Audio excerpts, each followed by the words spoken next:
membahagiakan orang tua. Itu saja. Ya Allah, aku sekolah, tak tahu dulu pulang mau jadi apa, yang penting bisa membahagiakan orang tua. Itu saja.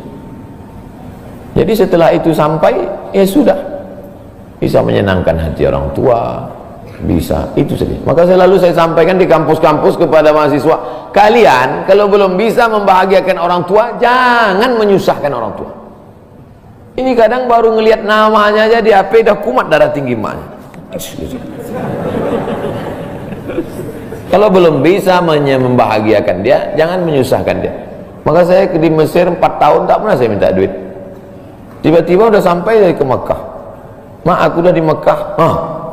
Dari mana kau dapat ongkos? Ada tabunganku sikit-sikit. Pergi ke Mekah, kerja, pulang, bayar hutang. Jangan pernah menyusahkan orang tua. Oleh sebab itu cita-citanya yang pertama mencari ridha Allah. Ridha Allah fi ridhal walidain wa sukhutullah fi sukhutil walidain.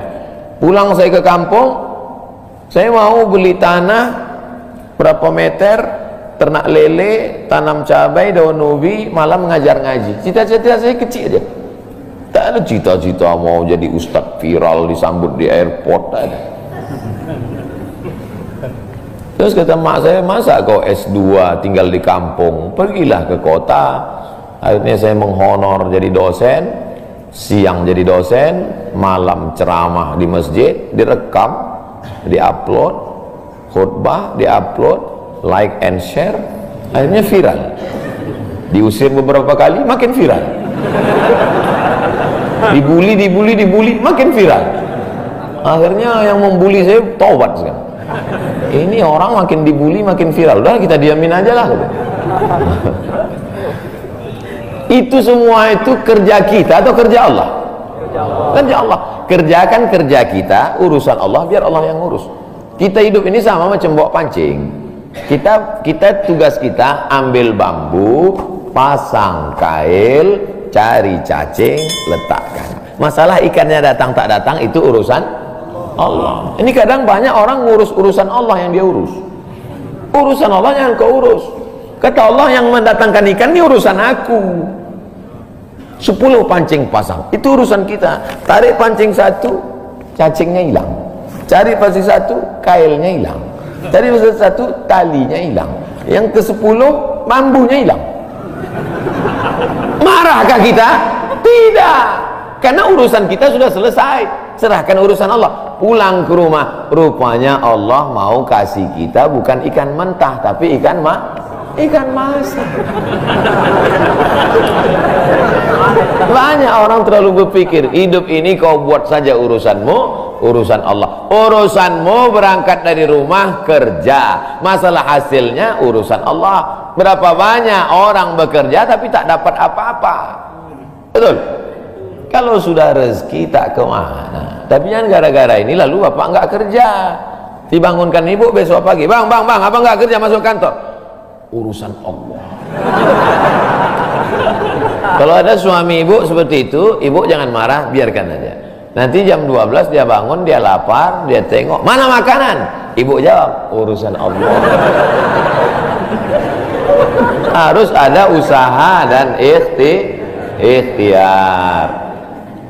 Pertama, niat cari ridha Allah. Kedua, senangkan orang tua. Ketiga, berusaha. Setelah itu, tawakal Allah.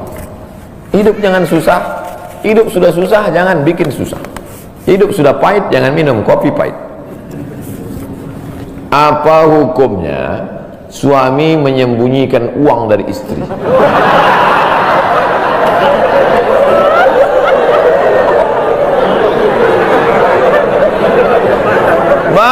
Bang, kata istrinya. Bang, ini duit apa bang? Duit sial. Oh, duit sial, udah kusembunyikan kau dapat juga.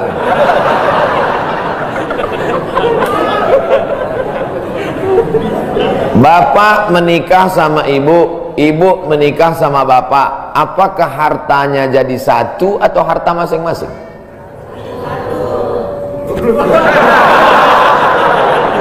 Mereka mau hartanya jadi satu dan bapak ketakutan.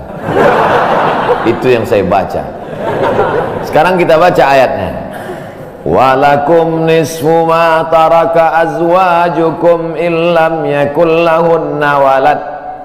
Kalau istrimu meninggal, kau dapat 50% hartanya kalau tidak ada anak. Fa in kana lahunna waladun, kalau dia punya anak, falakumur rubu'u, kamu dapat 25%. Sekarang saya tanya, hartanya nyatu atau pisah?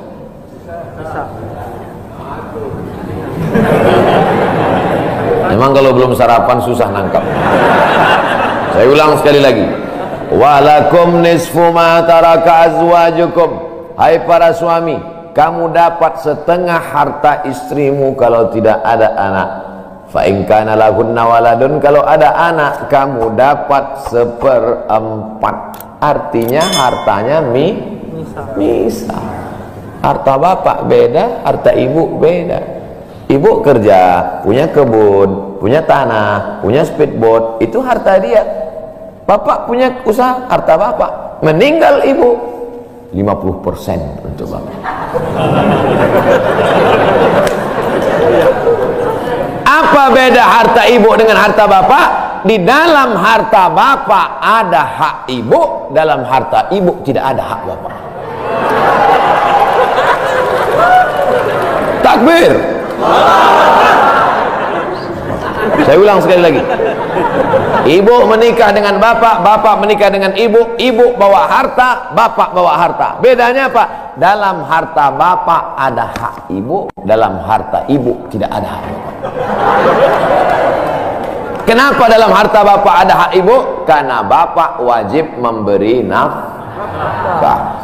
Kewajiban bapak 5. Pertama, kasih makan. Kedua, kasih pakaian. Ketiga, kasih tempat tinggal. Keempat, kasih pendidikan. Kelima, kasih perhatian.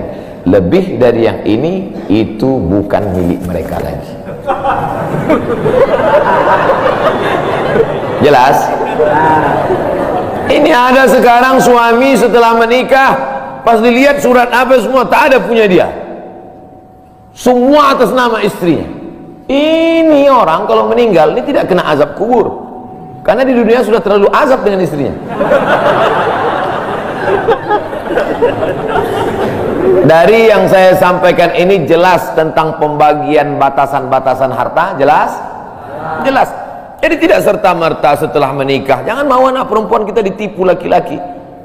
Istriku, mana surat mobilmu, mana surat tanahmu, tadi kita sudah akad nikah, semua hartamu milikku, surgamu di bawah tapak kakiku. Oh, tidak begitu. Makanya laki-laki harus ngerti, perempuan juga harus paham. Kalau tidak, sedang main bola aja ada aturannya, statuta. Kalau tidak akan hancur. Tapi insya Allah jelas itu. Pak Ustadz minta tolong doakan ibu saya, sudah lama sakit. Nanti kita doakan di akhir majelis. Bukan cuma ibu bapak, ibu-ibu semua kita doakan. Bagaimana niatnya doanya? Bagaimana niatnya doanya? Mandi taubat. Nawaitu, aku berniat ghuslat taubat, mandi taubat. Saya nggak bisa bahasa Arab Pak Ustadz, bahasa Indonesia, bahasa Makassar, bahasa Jawa, bahasa Batak, bahasa Mandailing, bahasa Aceh. Saya niat mandi taubat karena Allah Ta'ala. Bagaimana cara mandinya Pak Ustadz? Seperti mandi wajib, basah dari ujung rambut sampai ke ujung kaki. Di mana mandinya Pak Ustadz? Di laut bisa.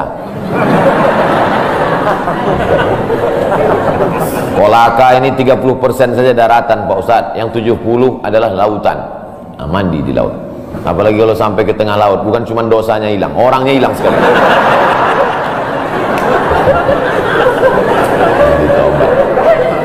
Setelah mandi taubat, solat sunat taubat, usolli sunnatat taubat raka'ataini lillahi ta'ala. Ayatnya bebas. Ayat apa yang paling panjang? Hafal kau amma yatasaalun? Tidak. Wadduha? Tidak. Kulhu? Hafal, baca kulhu. Di sujud terakhir banyak berdoa. Berapa kali solat sunat taubat sehari? Sebanyak-banyaknya. Kami dulu dipesankan guru kami, pagi sholat sunat taubat, siang sholat sunat taubat, petang sholat sunat taubat, sebanyak-banyaknya sholat sunat taubat, sholat sunat taubat, sholat sunat taubat, sholat sunat taubat. Usolli sunnatat taubat raka'atain lillahi ta'ala. Ma min muslimin yudhnibu dzamban, ada orang yang silap salah berbuat dosa, summa yatatahhar, bersuci, berwudu, mandi taubat, summa yusolli raka'ataini, sholat sunat 2 rakaat, summa yastaghfirullah, minta ampun kepada Allah, illa ghafarallahu lah, Allah mengampunkan dosa-dosanya. Bulan Rajab banyak-banyak taubat. Bulan Sya'ban tingkatkan ke taubat. Masuk ke dalam bulan Ramadan, insya Allah mendapatkan Lailatul Qadri khairum min alfi syahr. Semoga Ustaz senantiasa diberikan Allah kesehatan. Amin. Saya dari Medan. Ada juga orang kampung saya di sini. Bagaimana cara bakti seorang anak? Cara membahagiakan orang tua berjarak jauh dengan kita, sedangkan bertemu dekat bersama orang tua mungkin hanya 1 tahun sekali, Idul Fitri saja, karena harus bekerja di PT Antam Tbk Sulawesi Tenggara. Ada sesuatu yang tak bisa kita bayar dengan uang, tak bisa dibayar dengan uang. Yang bisa merasakan ini orang yang orang tuanya sudah meninggal. Yang masih hidup tak bisa. Lam ya'rif man lam yadhuq, yang tak pernah merasakannya tak bisa menceritakannya, karena tak bisa dirasakan. Setelah orang tua itu tak ada, barulah kita rasa dunia ini hampa, tak ada guna. Duit itu tak ada gunanya, mobil itu tak ada gunanya, rumah itu tak ada gunanya, apapun tak ada gunanya. Waktu dapat saya gelar doktor dari Sudan, pulang saya ke rumah, tak ada guna, tak bisa lagi diceritakan. Dulu apapun yang dapat diceritakan, mak, aku dapat sorban dari mak, aku dapat peci.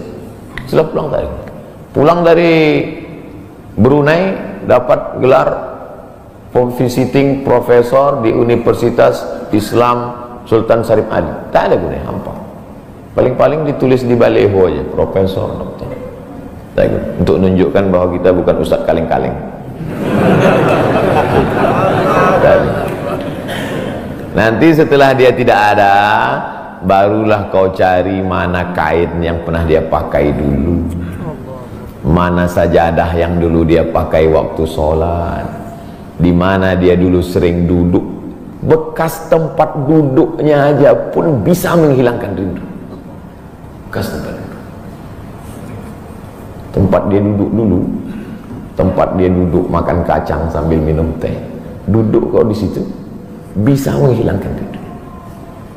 Quran yang dia baca dulu lengkap dengan rehalnya, bangun kau tengah malam, kau bentang sajadah, duduk kau di situ, kau buka Quran yang dia baca dulu, hilang rindu. Tapi setelah dia tak ada, makanya mumpung dia masih ada, ciumlah tangannya, peluklah badannya, ciumlah keningnya. Kalau kau ada duit, kirimlah. Tak bisa, karena cari makan jauh Pak Ustaz, mesti terbangun dari Sumatera sampai kemari. Apa boleh buat? Memang begitu kondisi ekonomi kita sekarang. Allah tidak marah, tapi kalau kau mampu, kirimlah.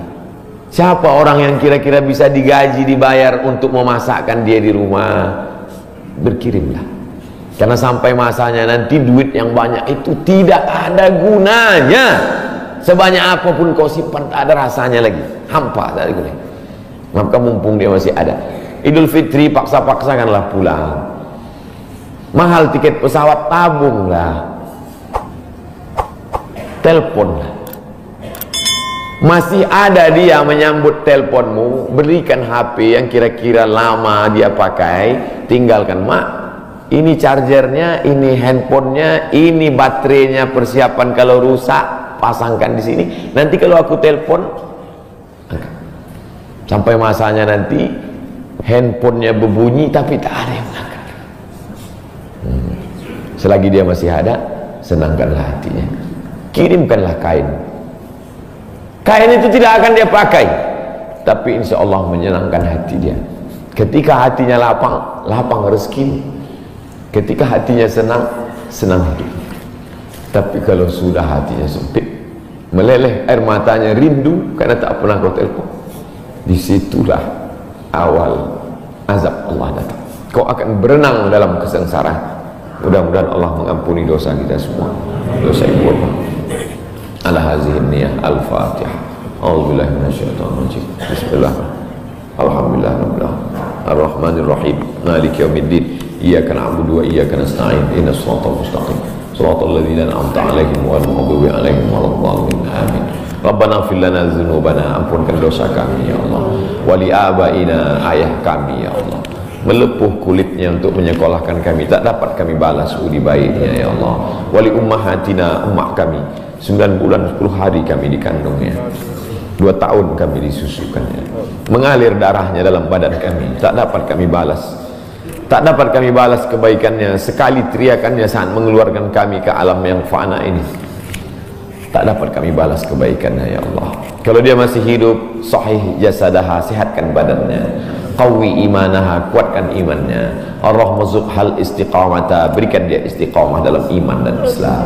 Kalau dia sudah meninggal dunia, lapangkan kuburnya ya Allah. Nawwir qabraha, terangkan makamnya ya Allah. Allahumma ja'al qabraha radatan min riyadil jinan, jadikan kuburnya salah satu dari taman-taman surga. La taj'al qabraha hufratan min hufarin niran, jangan jadikan kuburnya salah satu dari lubang neraka ya Allah.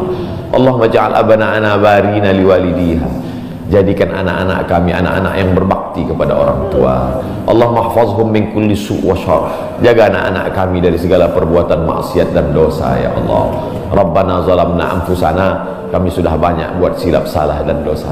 Wa illam taghfir lana, kalau kau tidak mengampuni dosa kami, wa tarhamna, kalau kau tidak merahmati kami, lanakunanna minal khasirin, sudah lama kami jadi orang-orang yang rugi. Allahumma ja'alna minat tawabin, jadikan kami orang yang bertaubat di bulan mulia ini ya Allah. Wa ja'alna minal mutatahhirin, jadikan kami orang yang mensucikan hati. Wa ja'alna min ibadikas salihin, jadikan kami hamba-hambamu yang salih. Allahumma ja'al akhira kalamina inda intihai ajalina, kalau ajal kami sampai, malaikat maut tiba mencabut nyawa kami, jadikanlah yang terakhir keluar dari mulut kami la ilaha illallah Muhammadur Rasulullah SAW, kalimatu haqqin 'alaiha nahya, dengan itu kami hidup, wa 'alaiha namutu, dengan itu kami mati, wa biha nu'asu, dengan itu kami nanti akan dibangkitkan di padang mahsyar. Rabbana atina fid dunya hasanah wa fil akhirati hasanah wa qina adzabannar. Wa sallallahu ala sayyidina wa maulana Muhammad wa ala alihi wa sahbihi wa sallam, walhamdulillahi rabbil